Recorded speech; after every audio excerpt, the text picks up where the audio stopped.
بسم اللہ الرحمن الرحیم۔ اعوذ باللہ من الشیطان الرجیم، بسم اللہ الرحمن الرحیم۔ ہم میں سے اپنے مستقبل کے بارے میں ہر بندہ پریشان ہے، وہ چاہتا ہے کہ اس کا مستقبل اچھا ہونا چاہیے۔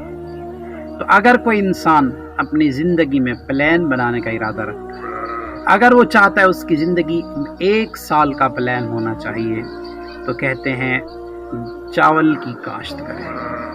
اور اگر کوئی انسان اپنی زندگی میں 10 سال کی ترقی کا پلان کرنا چاہتا ہے کہ 10 سال تک اس کی ترقی جاری رہے، اس کا نام رہے، تو کہتے ہیں وہ پھلدار درخت لگائے۔ اور اگر کوئی انسان یہ چاہتا ہے کہ 100 سال کا پلان کرے، اس کی زندگی میں 100 سال کی ترقی ہونی چاہیے، تو کہتے ہیں اپنی اولاد کی تعلیم و تربیت کا اہتمام کرے۔